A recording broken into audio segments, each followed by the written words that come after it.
I'm going to do a little mini podcast today. I've had a lot of people asking me about the new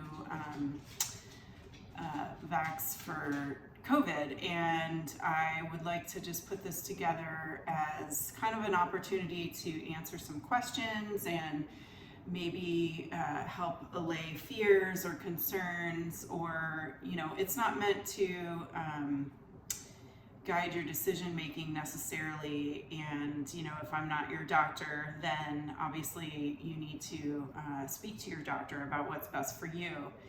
But I've had a lot of people, want to kind of pick my brain. So I thought I'd put together a little something today just to speak about my perspective and what I've seen and what I think is important to consider as we kind of move forward in this warp speed protocol. So one of the biggest things that as medical providers we have to be really diligent about is what we call PARQ. And that's PARQ, and what that stands for is procedure, alternatives, risks, and then questions. And for quality informed consent, every practitioner should be doing this with their patients. Excuse me, for any kind of, procedure or medication or herbs, anything, basically, we should be giving those four parameters and explaining, different options and what the risks might be. And as a preface to all of this, I think one of the biggest things I'm seeing is that people are operating from a place of emotion rather than, a place of logic and research and data. And this has become such a polarized topic. Obviously, we've seen that this whole year with COVID in general, and just, the various medications that have come up and available, and the political ramifications that have been happening. And I've noticed a lot of shaming of other people and belittling other people for making decisions that, one person might not agree with. And I feel like a lot of people also feel this pressure societally, this kind of obligation to make decisions for themselves based on the societal norms. And honestly, for a medical procedure, I don't think that's a great place from which to come. And I think it's really essential that we figure out ways to think about this from our logical mind rather than that emotional kind of reactive response. And especially since we're seeing, this big mass rollout in certain populations, like the frontline folks and now teachers, it's really essential for you to sit with your own instincts about things and, recognize that you're an individual human being, and that, your system may not warrant a procedure like this. It might be more risky for you for whatever reason. And so those are all important things to kind of weigh in as you're making this decision for yourself and or for your family. So let's start with P, which is procedure. Obviously, this is an injection. There's two different companies, Moderna and Pfizer, that have come to get emergency use authorization from the FDA. Now, that's an important topic because although it's been authorized, this is not an FDA-approved, substance at this point, and medication, if you want to call it that. So, it was kind of fast-tracked, and the studies were short and fast, and actually are technically still undergoing.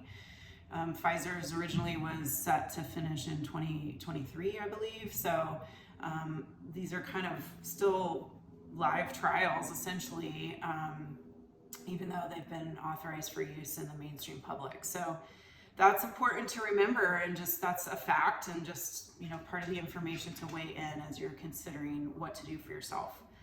The safety trials have been rather abbreviated. In fact, animal trials were completely skipped for both of these, and that's concerning to me because I think we do suss out a lot of problems, you know, in medications and responses when we do appropriate animal trials, and you know, those were foregone and it was taken straight to humans.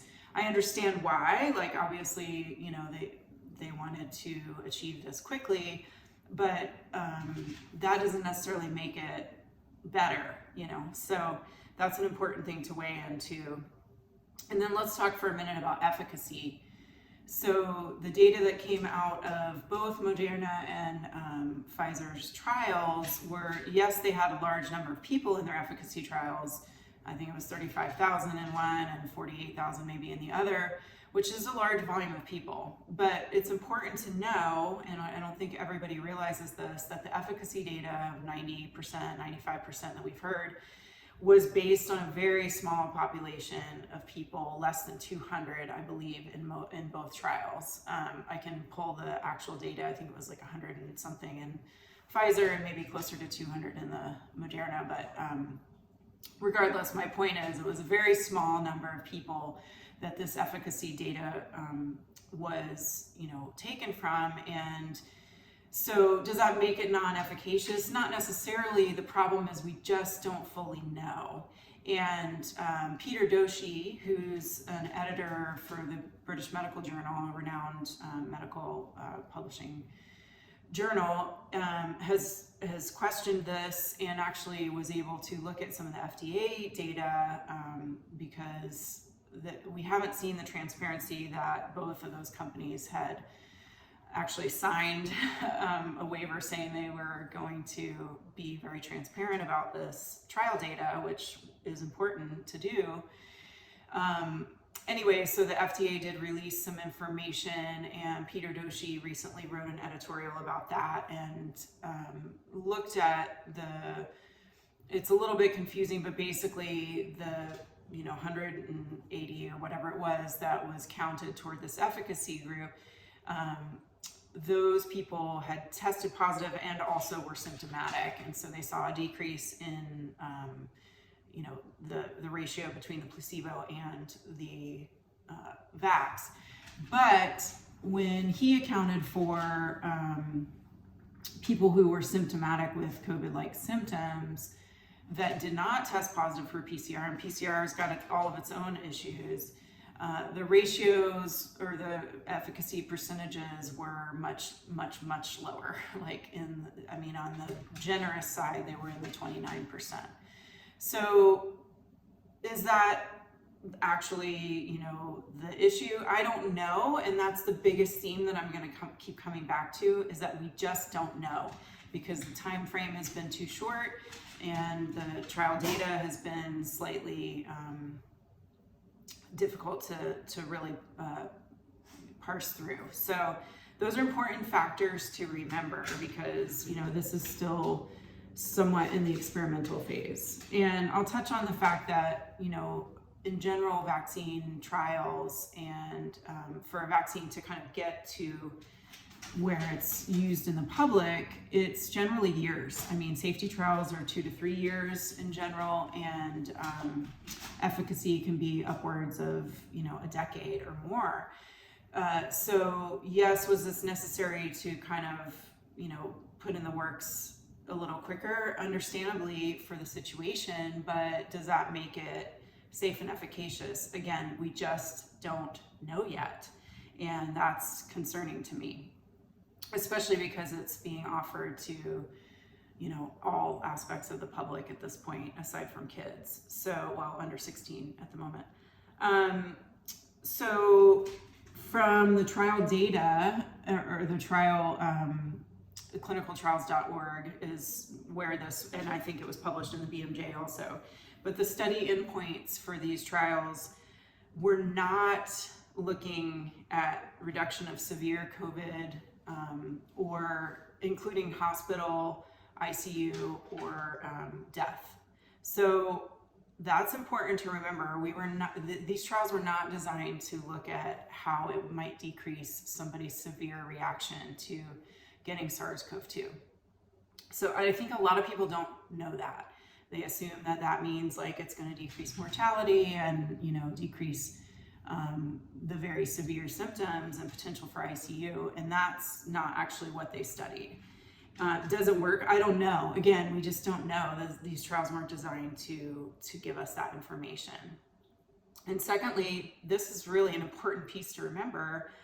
They were not looking at interruption in transmission. So, and they put this in their data, person-to-person spread. They were not looking at that information. This trial was not designed to let us know if this was going to stop transmission. So my question to that is, why are we doing it then? So the main thing that they were looking at in these trials was decrease of, mild to moderate symptoms. And they said, their quote was, they were only looking at symptomatic disease in vaccine recipients. So one concern that I've, thought about myself, and I've also seen in some of, some other physicians that I've read about, is that perhaps we're creating an asymptomatic carrier situation. Because, in actuality, asymptomatic carriers have been pretty much shown to not be a thing in most of the data that's come out. And I have a lot of studies that I can share with you if you're interested in reading more about that.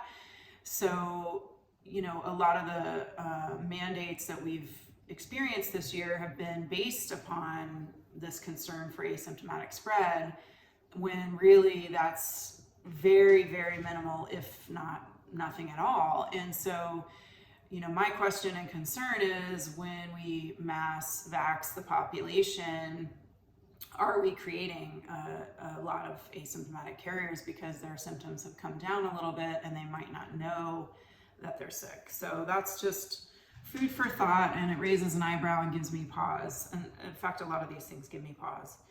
Okay, so we kind of covered the procedure there.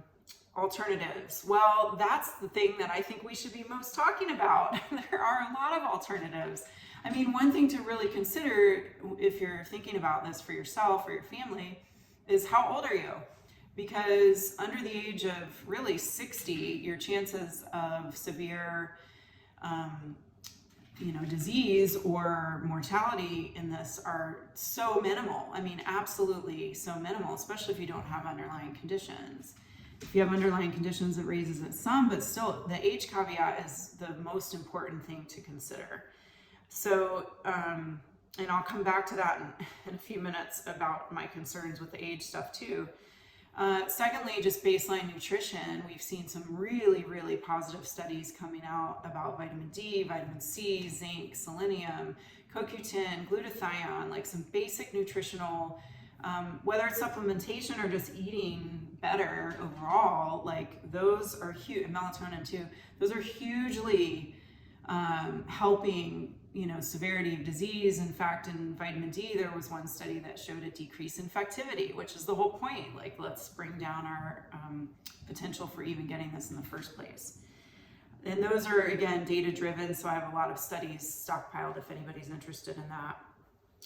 So we talked about basic nutrition, quality movement. Obviously, decreasing weight can be really helpful because obesity is a big risk factor here. And just getting outside and moving is really important. Breathing, being in nature, quality, restful sleep. Those are essential for our immune balance. And then relationships and physical contact. So oxytocin can improve our immune resilience, and obviously just feels really good too. So those are all some good alternatives. There's a lot more. Many of my colleagues have been researching like IV vitamin C, and I've heard they're using that in some hospitals. And then there's some medications that are actually, have shown really good efficacy, including ivermectin, the controversial hydroxychloroquine, but there's good data on it, and budesonide and a few others. So those are, coming to show us that we can actually improve the treatment of this disease once people are ill. The other stuff I mentioned can also be helpful for prevention. So those are useful things. And I mean, just as a side note, the emergency use authorization depended upon there being no other treatment for this illness. So ironically, the AMA came out kind of in support of hydroxychloroquine right after this vax was approved. So I think that's, again, like this eyebrow raise, and that just gives me a little bit of pause to think about what's really going on here. And again, I'm not saying, you know, I'm against this. I'm certainly not anti-vax. I think it's really just important that we proceed with caution and really think about the safety and efficacy of this product, and recognize that it's still in its kind of trial experimental phase. Okay, risks, those are kind of the most important things. Age, we talked about that. That is a huge risk factor for the disease itself, but it's also starting to show as a huge risk factor for side effects with these medications. So the vax. So in Norway, they've got 13, I believe, confirmed deaths soon thereafter. I believe they were all in elder care situations, where people died within a few hours of receiving, or days of receiving the injection. So that's concerning. I think there were 23, I believe, in total, but again, only, I think by autopsy, 13 of them were reported to be connected. And I'm sure they're investigating the others, and so that's important. Hopefully you've heard about the MD in Florida who suffered from ITP, which is basically like a mass immune response against one's platelets. And, you know, he ended up dying of a stroke weeks later after the injection. And, you know, there was one MD I know that was not on his case that did connect this with the vax. And so, you know, he was otherwise healthy 50-something-year-old man trying to do the right thing, and, you know, sadly died a difficult way. I know these are outliers, but it's still important to talk about, and it's still important to weigh those in when you're trying to make a decision for yourself. The autoimmune reactions that we're seeing, anaphylaxis, autoimmunity against the nervous system. So we're seeing Bell's palsy, we're seeing transverse myelitis, we're seeing Guillain-Barré. I mean, these are actually known side effects of other vaccines too, and so it's not surprising that we're seeing that. The difference here is there's no technical adjuvants in these, like aluminum or any of the heavy metals that sometimes people are concerned about with other vaccines, but there is PEG, which is this lipid nanoparticle that kind of encases the messenger RNA to allow your system to absorb it. And there are known, actually we have antibodies, some people have antibodies to that compound. And so that's why I think we're seeing some of these big immune responses in certain people. Again, my point there is, yes, they're less common. It is, you know, it's more common to just have fever, body aches, pain on injection. I understand that. I'm not trying to say that this is like the main problem. What I am trying to say is that, as always, we need to individualize our treatment. We cannot assume that everybody is, you know, okay to receive a medication like this. So, especially because we don't have a lot of safety data under our belts, because we don't have the time. I mean, literally, there's just not been enough time since these trials started to suss all that out and to know what the long-term effects might be, what autoimmune conditions might come of this. And on that note, I definitely want to bring up the pregnancy piece, because that is hugely concerning for me when I'm seeing, you know, I saw a pregnant MD getting the injection on TV, or, you know, on a video or whatever, and she was saying, I can't wait to share these antibodies with my baby. Well, first of all, that's not true. That's not how, if it were, you know, then we would be passing along our own vaccine immunity to our children. We don't, that doesn't happen. And so, and certainly it's not in the literature, so that's not, you know, something that we can count on. And historically, teratogens, which are, you know, things that cause damage to a developing fetus, it takes a long time to understand and know what those might be. And one example is this medication called DES that was commonly given in, well, I don't know how commonly, but it was given to pregnant women back in, I think in the 40s. And it was used for nausea and vomiting of pregnancy, morning sickness, basically.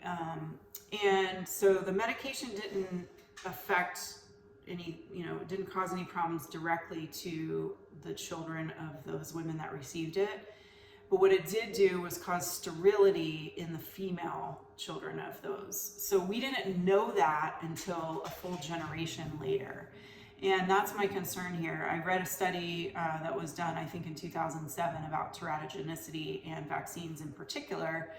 And the authors said that it can take up to 27 years for us to know, the genetic implications of the next generation. So again, is that the case here? I don't know, and nobody does know. It's unethical to run trials on pregnant women for very good reason.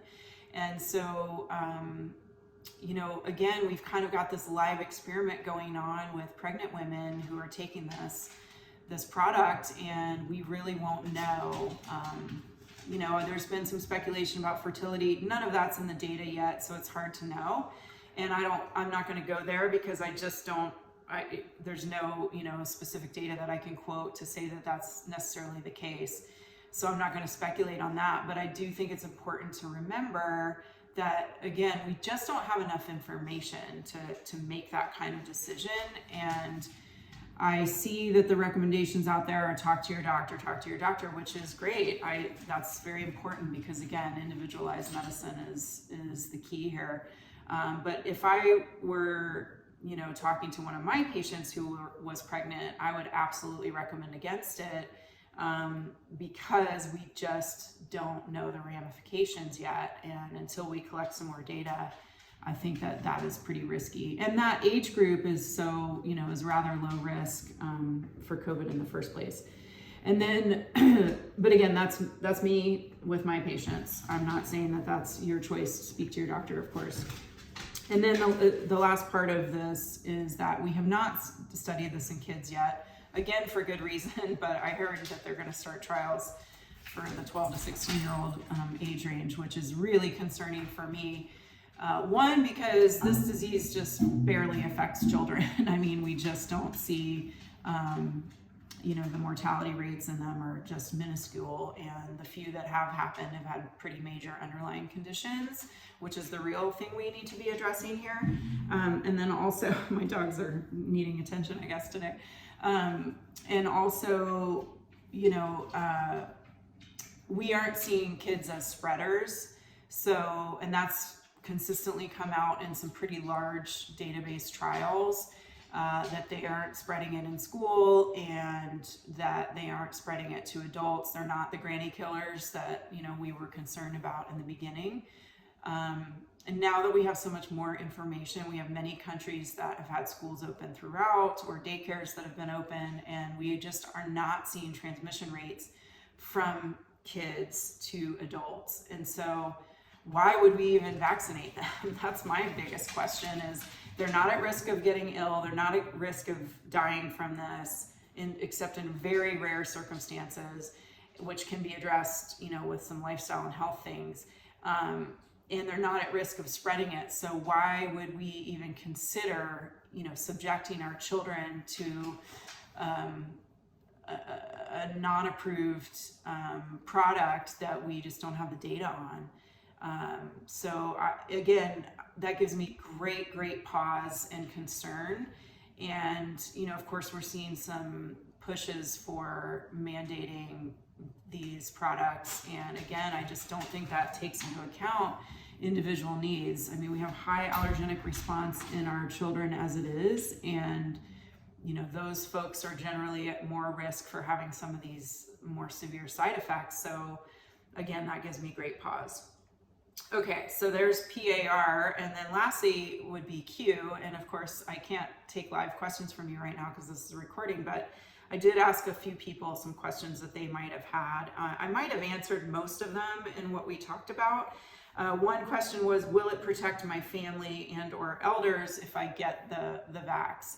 That has not been shown in the data. In fact, like we talked about, it is not decreasing. It was not designed to let us know if it decreases transmission. So, this whole idea of like, I'm doing it for you, we don't have the data on that. So we don't know.